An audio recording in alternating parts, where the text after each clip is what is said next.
Les maîtres de l'univers, oui, oui, le truc avec Musclor là. Oui, oui, bien sûr, oui, oui, les maîtres de l'univers, oui. Les maîtres de l'univers. Oui, c'est un dessin animé.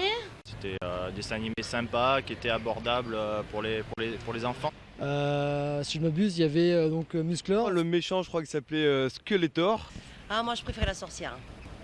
Alors quoi, c'est celui dont je me souviens le plus? J'aimais bien le tigre. Il y avait Musclor et Skeletor, hein, c'était le bon contre le mauvais. J'avais Musclor en grand comme ça. Alors je dois encore avoir des figurines qui traînent dans des cartons, ouais, chez mes parents. Alors, je sais qu'il montait son épée parce qu'il avait un tigre qui était très peureux, donc il devait le transformer aussi. La formule c'était Par le pouvoir du crâne. Par le pouvoir du crâne ancestral. Par le pouvoir du crâne ancestral, je détiens la force toute puissante. Par le pouvoir du crâne ancestral.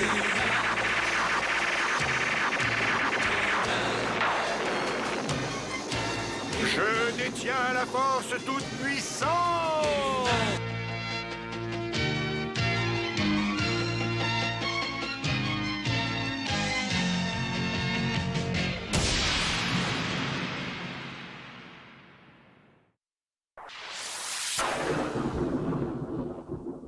Alors pour bien comprendre le contexte dans lequel sont nés Musclor et les maîtres de l'univers, il faut revenir au tout début des années 80 et savoir qu'on était donc à l'époque en pleine euphorie Star Wars. Donc la marque de jouets Kenner triomphait complètement avec les petites figurines de la guerre des étoiles. Et comprendre qu'aussi à cette époque, donc, du fait de cette concurrence assez délicate, Mattel, qui est le créateur donc, des futurs maîtres de l'univers, est en pleine crise financière. Le concept à l'époque qui marchait très très fort était celui de l'heroic fantasy.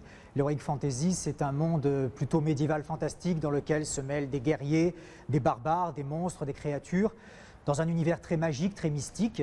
Et c'est cet univers-là qui marche très très fort, c'est l'univers de Tolkien, l'univers de Donjons et Dragons. C'est ce concept-là que veut absolument développer Mattel pour avoir de nouveau du succès avec une gamme de jouets. Le personnage à retenir dans cet univers, c'est Conan le Barbare. Conan le Barbare, c'est un personnage assez violent de comic book de l'époque, et c'est ce personnage que veut exploiter Mattel. Le problème de Conan le Barbare, c'est que la licence est assez onéreuse, et si Mattel essuie un nouvel échec avec cette gamme de jouets, le désastre sera cette fois-ci total. Des premiers tests sont effectués auprès des enfants, Mattel va créer des prototypes de personnages, on aura donc droit à un premier prototype de Conan, qui a un aspect assez guerrier, mais également des créatures secondaires et un barbare blond. Les premiers prototypes vont être montrés à des enfants qui vont les tester. Et il s'avère au bout de ces tests que bizarrement le personnage de Conan ne plaît pas du tout, ne séduit pas le public d'enfants. Par contre, le personnage du barbare blond est plébiscité. Mattel décide donc de créer ses propres personnages à partir du barbare blond et c'est ainsi que sont nés en fait Musclor et les maîtres de l'univers. Les premiers jouets qui vont être créés par Mattel pour la gamme des maîtres de l'univers, ce sont en fait tous les archétypes de l'univers Heroic Fantasy qu'on peut retrouver dans les jeux de rôle ou dans les livres de Tolkien. Ça va être le barbare, donc, ça va être Musclor, qui est rebaptisé ainsi pour la distribution française. Ça va être le maître d'armes, ça va être Tila, la princesse du pouvoir. Ça va être Stratos, un guerrier ailé. Et puis évidemment Skeletor, qui va être l'incarnation du démon, l'incarnation des forces du mal. L'atout qui va être celui du premier concept des maîtres de l'univers, c'est de proposer avec chacune des figurines une petite bande dessinée qui va situer l'histoire de ces personnages et qui va les mettre en scène. Le coup de génie aussi qu'a eu Mattel, et c'était aussi un grand risque et c'était très original pour l'époque, c'est qu'ils ont carrément créé tout un univers de jouets assez vaste. Là où les concurrents faisaient à l'époque plutôt simple en ne proposant qu'un personnage principal et un vaisseau, c'est le cas de Goldorak, c'est le cas de Capitaine Flamme, où les jouets sont centrés autour du personnage principal. Les maîtres de l'univers ont carrément innové en proposant non seulement le héros, mais aussi sa monture, les personnages secondaires, les méchants, les alliés des méchants, les véhicules, la forteresse, etc., etc. Et tout ceci a contribué à développer complètement l'imaginaire des enfants des années 80. Pour parler du triomphe des maîtres de l'univers, il faut attendre un petit peu. La difficulté pour Mattel, en fait, est de vendre sur un très très large public des figurines qui sont à l'époque complètement inconnues. Donc la chance va sourire à Mattel un petit peu plus tard avec l'abrogation d'une loi qui disait qu'il était interdit de réaliser un dessin animé ou un show télévisé à partir d'une gamme de jouets. Une fois cette loi abolie, Mattel prend contact avec Filmation, qui est un très grand producteur de dessins animés à l'époque, et décide avec cette société de production de créer un dessin animé pour mettre en scène les personnages de Musclor et des Maîtres de l'Univers. Filmation prend donc connaissance des personnages, des figurines, mais trouve le concept du barbare un petit peu trop violent. Il faut dire que Musclor, dans les premiers mini-comics, massacre des créatures à coups de hache, à coups d'épée. Le personnage de Skeletor est un petit peu trop sombre. Le château des ombres est un petit peu trop lugubre, peut-être un peu trop inquiétant pour symboliser le lieu des forces du bien. Pour cela, Filmation va mettre en scène de nouveaux personnages et repenser toute la psychologie des personnages principaux qu'avait créé Mattel. De nouveaux personnages sont intégrés par Filmation. C'est le cas du petit magicien Orko, que Mattel n'avait absolument pas créé en figurine à l'époque. Kringer, le tigre de combat, devient une sorte de poule mouillée qui est doté de paroles. Mais dites, on a vraiment besoin de nous, c'est sûr ça. Et tous les autres personnages vont être repensés. Le roi Randor est à la tête d'une armée, à la tête de laquelle se trouve Tila, qui n'est plus la déesse du pouvoir, mais la capitaine de la garde. Le maître d'armes n'est plus un simple guerrier en armure, c'est le scientifique du palais. Il est un petit peu plus vieilli, il porte des moustaches, et il participe peut-être un petit peu moins à l'action. Et puis évidemment, le personnage qui change le plus, c'est Musclor.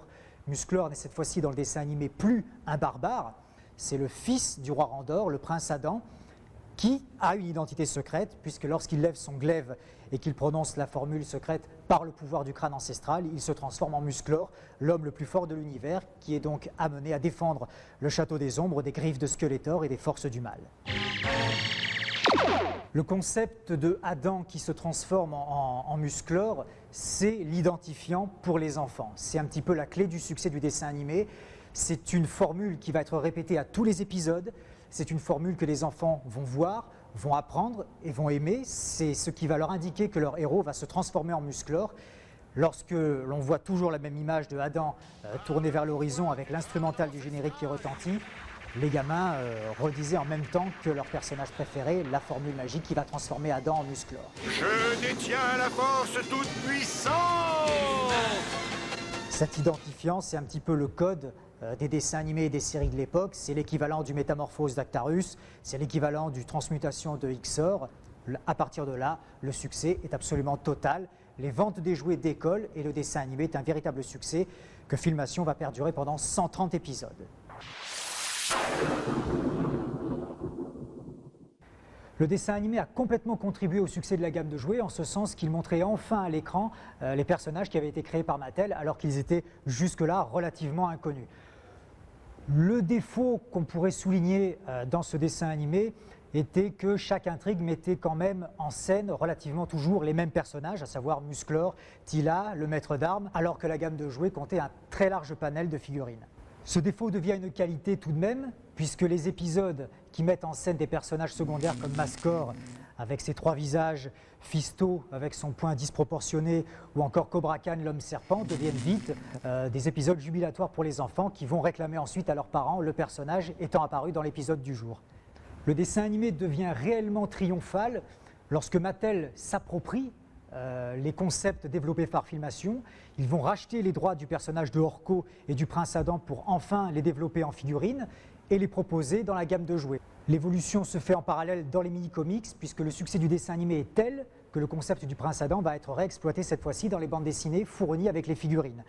Le concept de Musclor le barbare est donc complètement abandonné et les mini-comics proposent cette fois-ci, comme dans le dessin animé, le concept de Adam qui devient Musclor, l'homme le plus fort de l'univers. Le triomphe est total dans le milieu des années 80 avec la création de plusieurs faits importants, notamment le Club des Maîtres de l'Univers, où tous les 2 mois environ les abonnés reçoivent des petits gadgets, des cadeaux, des annonces des jouets à venir. Il faut évidemment parler aussi des films cinéma qui vont être proposés.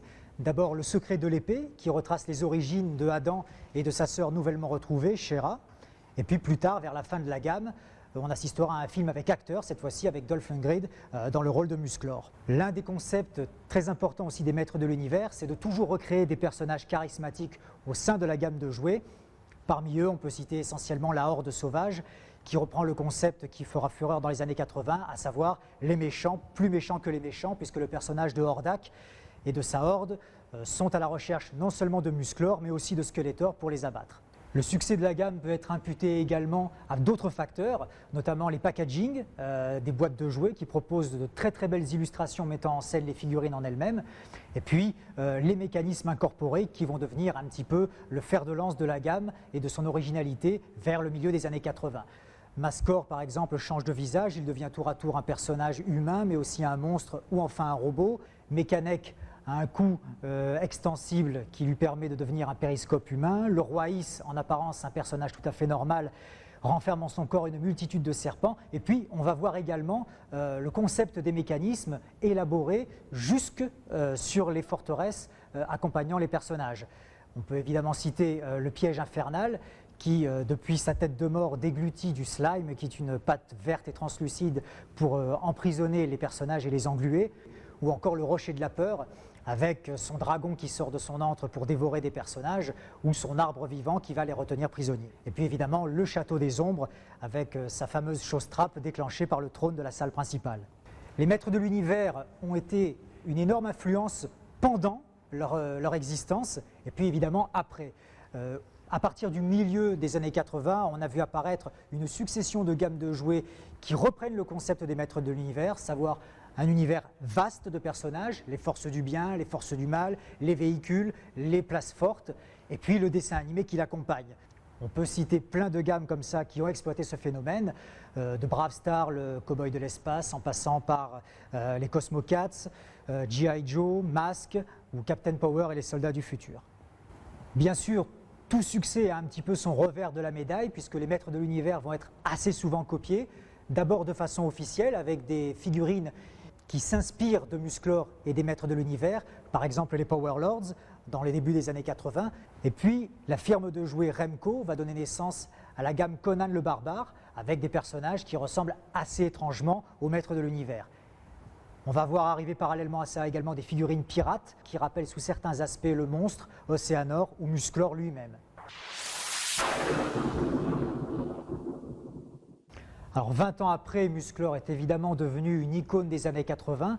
Mattel a vendu des millions de figurines de par le monde. Le dessin animé de filmation s'est exporté en France bien sûr, mais dans d'autres pays comme l'Allemagne ou l'Espagne.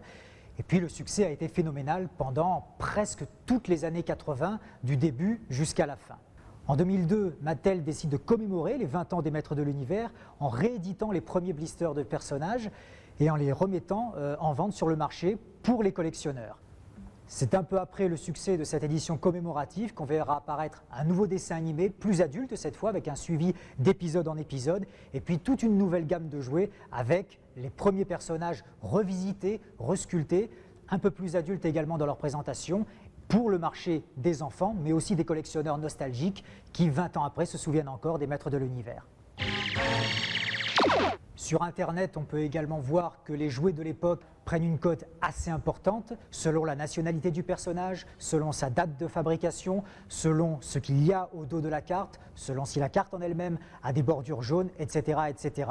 Il n'est pas rare même de voir certains châteaux inédits en France et certains personnages qui ne sont sortis par exemple qu'en Italie atteindre aujourd'hui sur le marché de la collection des sommes comportant au moins 4 chiffres.